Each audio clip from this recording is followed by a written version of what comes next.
Okay, so this is my Drell Assassin. This is one of the very first characters I unlocked in the game.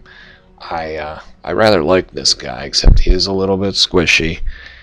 You can't be all gung-ho with him in a group or you're going to find yourself in a little bit of trouble. But he is a pretty good biotic. Well, he's got some good powers. First of all, his weapons. You want to try to travel light with this guy. I like to travel with a light assault rifle, and if my submachine gun is not light itself, I try to put a mod on it to lower the weight on it. Like this one here, I've got a much lower weight because of that mod on the left. It decreases it significantly. You see when I take it off how much that weight will go up. See, I mean, there's other things that would have merit, but I find reducing your submachine gun weight is indicative of getting your power recharge time as low as you absolutely can, which is pivotal to a character as squishy as this one. You want to travel with light weapons, but powerful all the same. So even though my mod for physical attack isn't very strong here, I liked having it just to give him a little bit of oomph. You see, it doesn't really increase his damage much, but it made me feel better having it on.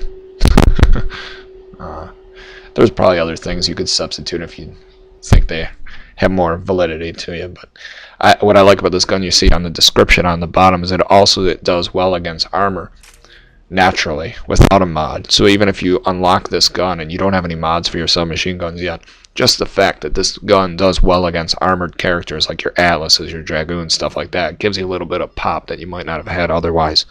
My skills here, Reeve is pretty valuable. I chose to go damage over barriers and armor because I wanted to have an attack that did pretty well against everybody. I try to make my characters so that I can solo with them the best that I can. Taking against barriers and armor certainly has its merit because you'll kill banshees and atlases and stuff like that a lot quicker with this skill. You can let it just do its thing, run around and dwindle them down just using your Reeve.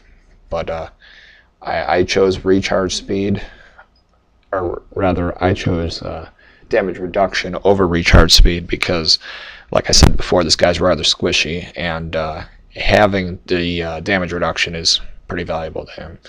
My recharge speed is already well and good enough. The duration I also skipped on for the same reason. I don't need recharge speed.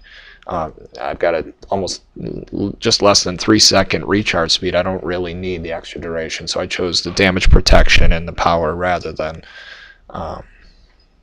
duration and recharge.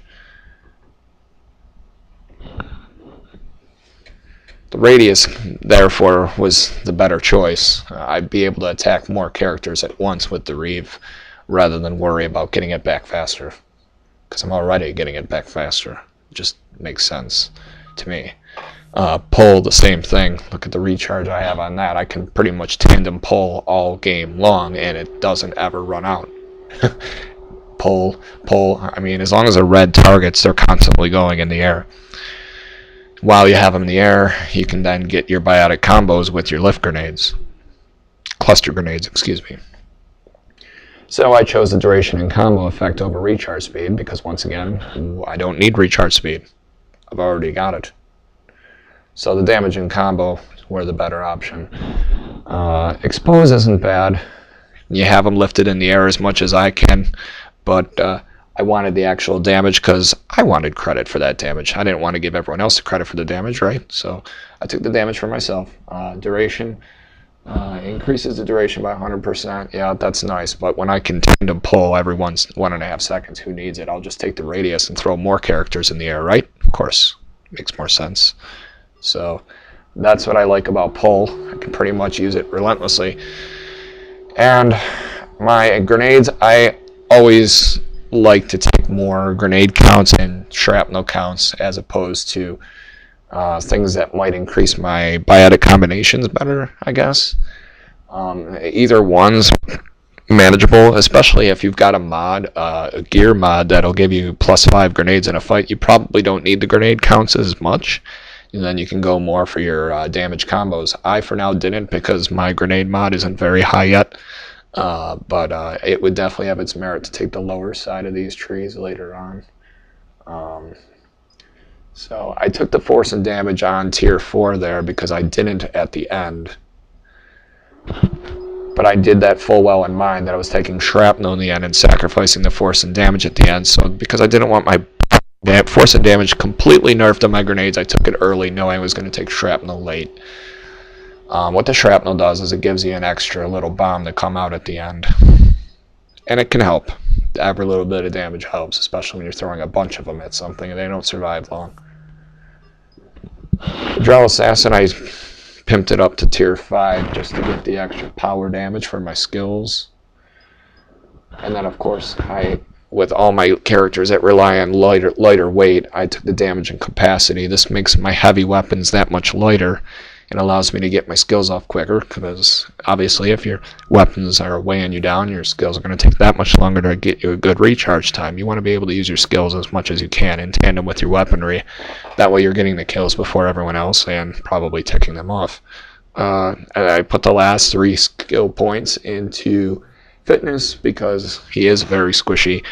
When I first started making this guy, to get used to him, I put all my points into fitness and health, but it's almost unnecessary.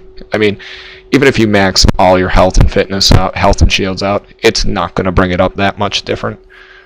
You have to be careful regardless. Even if you have that all the way up, it's not going to make a lot of difference. So your best defense is to travel light and travel fast and get your skills off quickly to decimate people quickly. As long as you do that, you'll be alright. So now we're going to see how it works in a battle.